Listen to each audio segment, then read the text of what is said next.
Bienvenidos a Zona Desconocida. Existe en nuestro planeta un lugar que tiene restos de civilizaciones desconocidas, vida que no conocemos aún y también tal vez paisajes sin explorar, muchos paisajes sin explorar. Ese es el mar. Vamos a ver hoy en Zona Desconocida los misterios de las profundidades.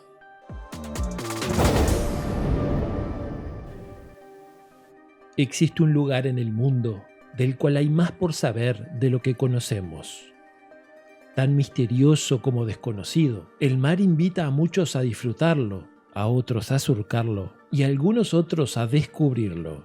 Las profundidades de los océanos, oscuros y misteriosos, van revelando poco a poco sus secretos, pero siempre fueron fuente de grandes misterios y leyendas. Desde que alguien en la humanidad empezó a navegar, existen misterios del mar. Incluso la observación del mar ya generaba enormes misterios. Los fenicios fueron los primeros que empezaron a registrar la existencia de monstruos marinos. Ellos veían serpientes. Y las serpientes marinas han tenido una presencia tan imponente en la historia, sobre todo de los pueblos del Viejo Mundo, que siguen teniendo resonancia hasta el día de hoy. Inicialmente, los grandes navegantes, los grandes antiguos navegantes son los fenicios. También los cartagineses, pero inicialmente los fenicios, que llegaron incluso a la costa oeste de África.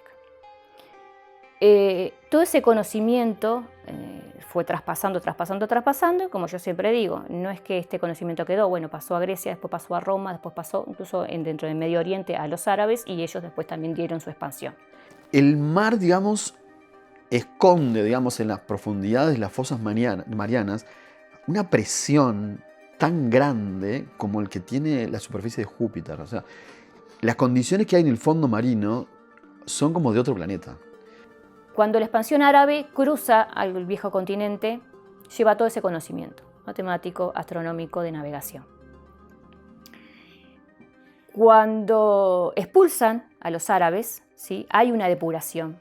¿Sí? El catolicismo cuando se pone fuerte y hay una depuración de mentalidades. Entonces, todo ese conocimiento quedó rezagado ¿en dónde? En las grandes escuelas de navegación. Inicialmente en la portuguesa. Por eso es que en realidad son los portugueses los primeros grandes navegantes en lo que es toda la costa de África y el Océano Índico hasta Asia. Y entonces no es extraño que sea el miedo, sobre todo desde los miedos que imperaron en la Edad Media Europea en adelante, los que prácticamente regulan el sentimiento doble, digamos, de amor, pero también de pánico que los europeos tienen en relación con el mar. Por eso la inmensa mayoría de las presencias marinas para los europeos son horrorosas, son serpientes, kraken, dragones, bestias que destrozan barcos y devoran tripulaciones enteras. Sirenas que cantan para confundir a los marinos y que terminan destruyendo sus barcos contra las rocas o perdiendo completamente el rumbo. Todo lo que viene más o menos de 13.000, 12.000 años en adelante, el nivel del mar cambió. ¿Sí? Por lo tanto, todo lo que eran las civilizaciones que vivían hasta ese momento o los grupos humanos que estaban asentados cerca de lo que era en ese momento la costa, actualmente lo tenemos kilómetros debajo de las aguas. Y ha pasado que en la profundidad del mar hay algunos animales que se creían extinguidos, animales muy antiguos, que se creían extinguidos casi como un concepto de dinosaurio, que realmente es tan inmenso el mar que no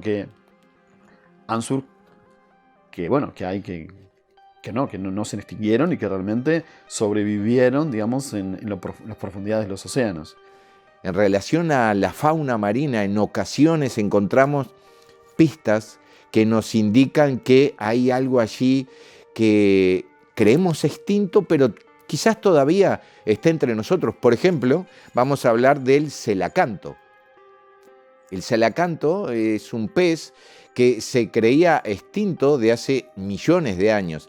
Pero en una ocasión, en 1938, el curador de un museo en Sudáfrica, en una feria de pesca, se encuentra con un espécimen que le llama poderosamente la atención, y resultó ser que aquello que se creía que ya no estaba más entre nosotros, que había desaparecido, lo tenía frente a sus ojos. Las grandes bestias del mar que se decía en el siglo XIV, después con el siglo XV, esas grandes bestias que abrazaban los barcos y se los llevaban, en realidad lo que se descubrió que eran animales de gran porte, que no sabían, que la ciencia recién estaba, digamos, saliendo de ese cajón de oscurantismo. Y bueno, por eso es que muchas expediciones tenían también biólogos, geólogos, justamente para poder ir llevando, digamos, un diario de campo de todas esas extrañezas que en realidad eran simplemente animales desconocidos. El pulpo gigante, por ejemplo, fue una leyenda que los marinos siempre dijeron que existía, que siempre estaba presente, y con el tiempo se comprobó. Con el tiempo, digamos, realmente se pudo justificar que realmente existía, se pudo filmar algunos vivos. Con el tiempo la tecnología mostró que lo que los marinos pensaban era correcto. Que lo que los marinos pensaban era correcto. Uno de los principales misterios tiene que ver con la extraña fauna que afirmaban haber visto antiguos navegantes. Pero ¿cuánto se sabe? ¿Por qué en la actualidad no hemos encontrado tales seres? Otra de las leyendas repetidas, y hasta por grandes narradores, es la existencia de unos extraños seres mitad humano y mitad pez, conocidos tradicionalmente como las sirenas. Dentro de la literatura tenemos las sirenas, principalmente, y tenemos a los atlantes, que los atlantes vienen a ser una especie de humano mezclado con tritón, ¿sí? El tritón es el masculino de la sirena, pero hay que tener en cuenta algo. La sirena comienza a ser sirena a partir del 1800. Anteriormente, si nosotros buscamos en la mitología griega, las sirenas no son acuáticas, sino que son aéreas. Son muy similares a las arpías. Son aquellas a las que se enfrenta Homero en la Odisea. Las sirenas, esa leyenda proviene de la Odisea. Es Odiseo, cuando termina la guerra de Troya y vuelve a su hogar, es ahí que en un momento su embarcación es atacada por sirenas. Y él se pone aparentemente en los oídos, se tapa los oídos y se hace atar, digamos, al mástil del barco para no ser seducido por las sirenas. Las sirenas griegas tradicionales son diferentes, las originales, que la leyenda actual muestra. Las sirenas tradicionales eran más como mujer pájaro, eran más bien tipo pájaros. Las sirenas, por ejemplo, son un buen ejemplo. También existen en los pueblos originarios de América y sin embargo tienen otro carácter completamente distinto porque aquí no dominaba el miedo. En la remota isla de Chiloé, en el extremo sur de Chile, una sociedad creada muy probablemente por polinesios muchos siglos atrás, la inmensa mayoría de la familia son pescadores. Ellos hablan de una figura hermosísima a la que llaman Pincoya. Pincoya es una sirena vestida únicamente con un traje de algas y un larguísimo pelo negro. Ella baila en la playa para fascinar no solo a la gente, sino especialmente a los pescados que quedan completamente boquiabiertos y se acumulan en la orilla para verla danzar, una danza completamente hipnótica, tan hermosa como ella misma. Lo que sí hay son indicios, por ejemplo, en la conquista de América del Norte, en las primeras llegadas, cuando se llega a las costas de Miami, se hace un avistamiento de lo que podían ser sirenas, ¿sí? Que eran seres que salían del mar, que tenían grandes senos y eran como un poco deformes de rostro. Con el correr del tiempo se dieron cuenta que los marineros, después de tanto tiempo están en el mar y desesperados por encontrar tierra e incluso con algunas enfermedades, compararon a los manatíes con seres femeninos.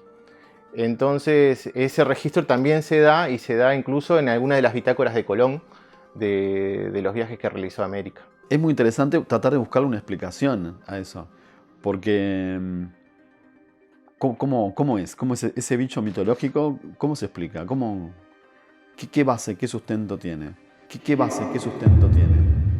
En los últimos tiempos, y gracias a la aparición de las redes sociales, se han difundido grandes cantidades de imágenes mostrando supuestas sirenas encontradas en las costas. Durante mucho tiempo hubo una costumbre que estaba alimentada por un negocio, que era el negocio de esas criaturas extrañas que se decían eran encontradas en las costas, fundamentalmente sirenas. Pero, ¿qué sucede? Había una demanda de gente que quería tener esas extrañezas en su colección, por lo tanto había alguien que iba a abastecer ese pedido. Por ello se crearon durante muchos años y formó parte de un circuito comercial armado de restos, con restos de otros esqueletos de otros animales y demás, algunos que se plantaban allí en las arenas y se decían que habían sido encontrados y que pertenecían a ese mundo marino. Otro de los fenómenos que se han mostrado en las redes son los objetos lumínicos o tecnológicos desconocidos que se sumergen en el agua. Para mencionar uno, los famosos OVNI. Como los ovnis, objetos voladores no identificados, los OVNI serían su equivalente, pero bajo el mar, que muchas veces se ha relatado que estas naves desaparecen bajo las aguas y es allí donde desarrollan las actividades. O incluso los testigos directamente hablan de evoluciones de artefactos bajo el agua a grandes velocidades. Muchos testigos y teóricos relacionan este fenómeno con el tema ovni extraterrestre. Hay muchas corrientes de pensamiento que hablan de que los ovnis hacen sus evoluciones en el aire para después desplazarse y meterse bajo el agua y donde allí tendrían bases. Y es algo que no es tan extraño ni tan increíble de llegar a pensar que pueda ser posible. Por eso mismo que nuestros océanos, las profundidades no son totalmente extrañas y no sabemos mucho que hay allí. Y sería un excelente lugar para esconderse. Varios más son los misterios que contiene la profundidad del mar. Antiguas civilizaciones hundidas, como es el caso de la mítica Atlántida, y la aparición también de barcos fantasmas. Esos misterios son algunos de los que trataremos en la segunda parte de este informe, a continuación.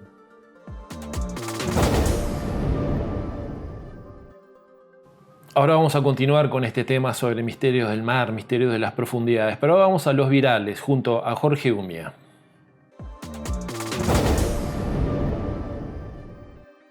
Usted va caminando por la calle, tranquilamente, en sus pensamientos, cuando de pronto se acuerda de alguien a quien no ve hace tiempo. ¿Qué será de la vida?, se pregunta. Ve un comercio delante y, como tiene sed, va a comprar algo para tomar. Al intentar entrar, alguien está saliendo. La persona en quien estaba pensando, esa a quien no veía hace mucho, está ahí, frente a usted.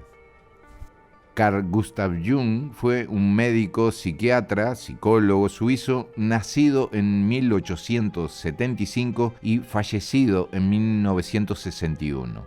Estableció el concepto de sincronicidad, o, como lo llamó al principio, coincidencias significativas. Dicho de una manera básica y sin extendernos demasiado, una sincronicidad sería un hecho vivido por una persona sin causa conocida, pero para quien lo experimenta es de gran significado. Este tipo de eventos, según nuestra postura, se suele achacar a la casualidad, al azar, la suerte o incluso la magia, pero a muchos seguro estas situaciones les sonarán familiares. Sin duda que cuando suceden, asombran y dejan pensando. Algunas de ellas y hay muchísimas, hacen que al conocerlas de ninguna manera podamos ser indiferentes a lo que escuchamos. A modo de ejemplo, les traemos esta historia. En 1991, una noticia salió publicada en diversos medios españoles. 2 integrantes del grupo terrorista ETA habían cargado un vehículo con explosivos y habían agregado tornillos que servirían como metralla. Mientras se dirigían a su objetivo en la ciudad de Zaragoza, el auto en el que se desplazaban sufrió un desperfecto. Se detuvieron para tratar de solucionarlo y así arrancar, pero como no pudieron hacerlo, le pidieron ayuda a un repartidor que justo estaba estacionado allí.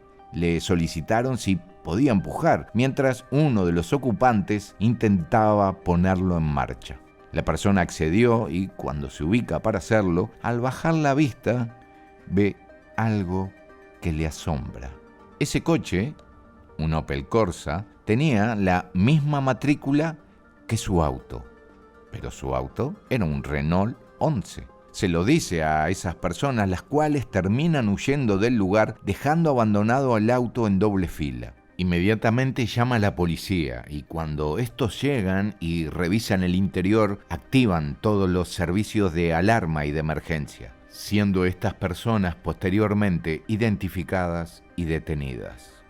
De las más de 620.000 personas que habitaban la ciudad de Zaragoza en ese tiempo, coincidentemente se encuentran y llaman a la única persona que se iba a dar cuenta del detalle de la placa.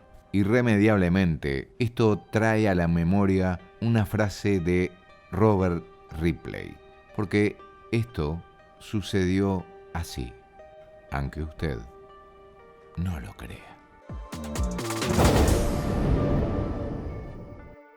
Recuerden que muchos de estos virales y noticias lo pueden compartir ustedes con nosotros a través de nuestras redes, que son Zona Desconocida Facebook, Zona Desconocida en YouTube, Zona Desconocida ZD en Instagram, o también se pueden comunicar a través de nuestro WhatsApp 092 46 10 76. También recuerden que pueden buscar mis actividades, conferencias, cursos, talleres e inscribirse a través del Facebook Universidad Holística.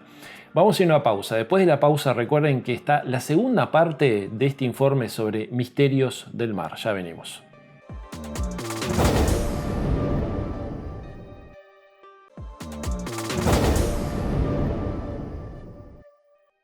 Continuamos con Zona Desconocida y vamos a ver la segunda parte sobre misterios del mar. Dentro de los misterios del mar aparece una leyenda recurrente en diversos puntos, la que refiere a extrañas apariciones de barcos fantasmas. Tal vez el más conocido sea el nombrado como el holandés errante. El holandés errante era, efectivamente, se lo sigue viendo hasta el día de hoy, no hace tanto tiempo, fue creo que en 1939, había en un balneario de Sudáfrica llamado Gleikamp, un balneario muy exclusivo, había unas 40 o 50 personas disfrutando del agua y de la tarde perfecta, cuando les empezó a llamar la atención una nube negra que aparecía en el horizonte y que se acercaba rápidamente. Mucho más les sorprendió cuando de esa nube negra salió un barco entero, idéntico a los que surcaban esa zona hacía 400 o 500 años atrás. El barco asombroso, con las velas henchidas de viento en la orilla, en la playa, no soplaba ni la más ligera brisa, pero el barco iba con las velas henchidas y se movía rápidamente frente a sus ojos hasta que finalmente desapareció por completo, tan misteriosamente como había llegado. Te imaginarás que los periodistas acudieron de todos lados a cubrir la extraña noticia. Y fue una de las bañistas de Gleikamp que afirmó que seguramente aquello era el holandés errante. No es extraño que se viera en Sudáfrica, que fue durante muchísimos años colonia holandesa. Por allí pasaba, por el Cabo de Buena Esperanza, un barco que efectivamente se llamaba así, el holandés errante, y que hacía los viajes entre Holanda y la isla de Batavia en Oriente. En uno de esos viajes, el barco era comandado por un conocido personaje, por sus habilidades marinas, pero también por su ambición y avaricia y autoritarismo casi violento, llamado Hendrik van der Decken. En uno de esos viajes, cuando iba cruzando el Cabo de Buena Esperanza, el holandés errante quedó envuelto en una tormenta horrorosa que destrozó las velas por completo y dañó irremediablemente el timón. Cuando la tormenta pasó, lo que sobrevino fue una calma horrible que duró semanas enteras. El barco quedó completamente a la deriva y primero se terminó la comida y después el agua. En varias culturas se han manifestado fenómenos similares de misteriosos barcos fantasmas. El caleuche es otro ejemplo bellísimo. Es efectivamente un barco fantasma, tripulado por brujos poderosos. Se lo ve llegar, a pesar de que siempre está envuelto en una bruma espesa, porque la cubierta del caleuche siempre está profusamente iluminada. Y además se lo escucha venir, porque nunca falta la música en la cubierta del caleuche. Como ves, el caleuche, a pesar de ser un barco fantasma, no tiene nada que ver con los horrorosos barcos fantasmas que nos llegan desde las leyendas europeas, dominadas por el miedo. El caleuche es la barca, el destino final de los pescadores muertos, donde pueden aspirar a vivir y surcar por toda la eternidad el mar que tanto amaron en vida. Con el correr del tiempo y a lo largo de los milenios, fueron desapareciendo bajo las aguas grandes civilizaciones, extrañas para nosotros porque son ocultas por el mar, pero que los especialistas desafían intentando descubrir sus secretos mediante la investigación. En realidad lo que se ha buscado a nivel arqueológico son ciudades que en algún momento estuvieron sobre la superficie y actualmente se conoce justamente por maremotos o lo que fuera, que están debajo del mar. Entonces lo que se ha buscado a nivel arqueológico ha sido sobre costas y se han encontrado vestigios, en el Mediterráneo hay muchos casos, de esas ciudades, pero que sabemos históricamente que existieron y que simplemente desaparecieron y están debajo de las aguas. Ciudades que se han hundido a lo largo de la historia tenemos un montón, desde parte de Alejandría, donde estuvo el faro, que hoy hace nada, unos 10, 15 años fue encontrado, parte de los restos. Tenemos una ciudad, la ciudad de León, en China, que se hundió a principios de nuestra era, en el año 200, por ahí, y también tenemos alguna otra ciudad en Japón. Pero la más importante es una que hace poco, en el año 2000, se empezó a investigar en el proyecto Atahualpa, en el lago Titicaca, donde se encontraron murallas hundidas a unos 20 metros de profundidad, que llevan a lo que posiblemente pueda ser un templo. Simplemente que bueno, ya el registro a nivel de superficie ya no está, o es muy poco, y simplemente se sabe justamente que ocurrieron por estos historiadores que estuvieron a principio de lo que es la gran expansión griega y romana, de que ocurrieron estos acontecimientos muy, muy fuertes y que simplemente quedaron debajo de las aguas. Pero siempre sobre civilizaciones conocidas. Si hablamos de civilizaciones perdidas, tal vez la que más intriga es la mítica Atlántida. ¿Pero qué fue realmente? ¿Existió o es solo una leyenda? Supimos de Atlántida por los diálogos de Platón y en la Grecia antigua ya se hablaba de un continente con una civilización extremadamente avanzada que sufrió un cataclismo natural inmenso, tanto que quedó completamente hundido en el mar. Para tener una idea de cuándo tenemos los primeros registros de lo que viene a ser la ciudad de Atlántida, esta ciudad sumergida en el mar, nos remontamos a al 400, 500 antes de nuestra era, pero aparece en un texto filosófico. Aparece en el texto de Timeo, escrito por Platón, que es una discusión que se arma entre Timeo, que es un filósofo pitagórico ficticio creado por Platón, que conversa y discute sobre política y sobre cómo llevar una ciudad con Sócrates, que es otro personaje ficticio también creado por Platón. En este libro, Platón trata de sumergir los conceptos de igualdad, progreso, que tuvo una vez Atenas. O sea, Atenas fue una gran capital del imperio griego y fue como una ciudad referente en todo lo que era el Mediterráneo. Lo que pasa con este concepto de que empieza a elaborar una ciudad ficticia que se hunde es para poder consolidar la idea de que Grecia, o Atenas especialmente, que es la capital de Grecia, ha perdido todos esos valores que tenía en la antigüedad, tanto los valores políticos como culturales. Entonces, él hace esa analogía del hundimiento de la ciudad porque sumerge en un vacío, en una oscuridad total, y ya deja de ser y no se va a poder recuperar nunca lo que fue Atenas antigua. Desde entonces y hasta el día de hoy se sigue buscando dónde podría haber estado algunos lo afirman en mitad del Océano Atlántico, otros lo ubican más bien en territorios más cercanos a la Grecia antigua y se asocia con cataclismos que efectivamente sucedieron en tiempos remotos, previos al florecimiento de la civilización griega y que acabaron realmente con sociedades enteras muy antiguas. Se llama Atlántida porque es como las columnas de Atlas.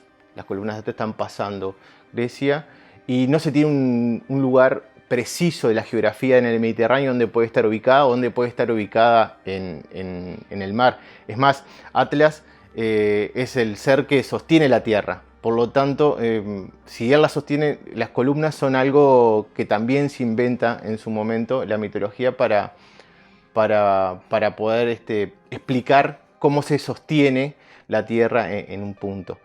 Atlántida se estuvo investigando en el Mediterráneo de una forma muy fuerte. Hay diferentes hipótesis, cada uno de los investigadores maneja la suya e hizo sus propias investigaciones. Algunos decían que estaba mucho más allá de lo que era el estrecho de Gibraltar, otros dicen que estaba más sobre el Mediterráneo, más sobre Grecia, pero sí, se supone, o al menos que hay vestigios o que ellos consideran que esos vestigios que encontraron a nivel subacuático son parte de ese continente. No hay una conexión demasiado sostenible entre las leyendas que nos llegan desde el mundo antiguo y las historias y juicios que hacemos ahora en relación con esas mismas leyendas, donde la Atlántida se empieza a asociar con la visita de extraterrestres y cosas por el estilo, que estoy seguro no estaban presentes en la mentalidad de Platón ni de los griegos antiguos. No estaban presentes en la mentalidad de Platón ni de los griegos antiguos. Sin duda, este 70% de nuestra superficie planetaria, que es el mar, guarda muchos misterios, los cuales es necesario que sigamos investigando, que sigamos descubriendo, para que de esa manera también nos podamos entender como humanidad. Trabajo arqueológico hay, muchísimo. Generalmente, que es lo que nosotros conocemos, se aborda mucho más lo que se conoce que lo que no se conoce. Entonces, el punto generalmente a nivel científico está en aquello que se conoce como todo lo marítimo, ¿sí? Todo lo que tenga que ver con barcos, expediciones, viajes, hallazgos, naufragios, pero todo relacionado a épocas históricas. En algún momento hay embarcaciones, por supuesto, prehistóricas, dependiendo de la zona, pero más o menos siempre, pero siempre a nivel de lo que conocemos. Es muy difícil imaginarnos cómo sería la vida extraterrestre, pero viajar al fondo de las profundidades marinas nos puede dar una idea de cómo puede haber vida con ADN, con las bases que nosotros conocemos, pero en ácido sulfúrico, que perfectamente podrían ser, la de un planeta, digamos, muy distinto a como conocemos la vida acá en la Tierra. Es un mundo totalmente desconocido, el fondo marino. Se han hecho muchas investigaciones, pero está lleno de de condiciones que hacen difícil conocerlo y investigarlo, pero realmente es la puerta a lo desconocido, realmente. Evidentemente, si hay algo que va a mantener su misterio es el mar, justamente, ¿no? Recuerdo que hace unos meses más o menos, yo pedí justamente en las redes que las personas me denunciaran si notaban algún tipo de comportamiento anómalo justamente en el mar, con subidas, bajadas, crecientes, anómalas justamente, y logré hacer hasta un mapeo en esas variables, y también se han encontrado casos en los que hay sonidos extraños, más allá de la estabilidad que ha tenido notoriamente en su historia el mar. Hoy también estamos asistiendo a un comportamiento anómalo que no conocemos, más allá de todo lo que vimos aquí en este informe. También, particularmente, a mí me sigue llamando la atención la posibilidad de la existencia de cierto tipo de vida humana o humanoide en las profundidades, ¿no? Recordemos que existe la teoría del simio acuático, que dice que en cierto momento, en las épocas muy antiguas de las cavernas, justamente, los seres humanos, o una facción de los seres humanos, muy primitivos aún, se habrían refugiado justamente en el mar, o en las zonas costeras, y aprendieron de alguna manera también a tener una vida debajo del mar. Esto podría haber propiciado inclusive la aparición de estas supuestas sirenas. Y recordemos que todos los especialistas que se han dedicado a investigar estas cosas, sobre todo de la posible vida humana en el mar o humanoide, han sido silenciados y hasta perseguidos, ¿sí? Inclusive la propia NOAA en Estados Unidos ha confiscado documentación, computadoras, que hacían referencia a ese tipo de cosas. Pero bueno, será justamente uno de los mayores misterios que nos quedará. Y nosotros seguiremos al pendiente y seguiremos investigando aquí en Zona Desconocida. Muchas gracias y hasta la semana que viene.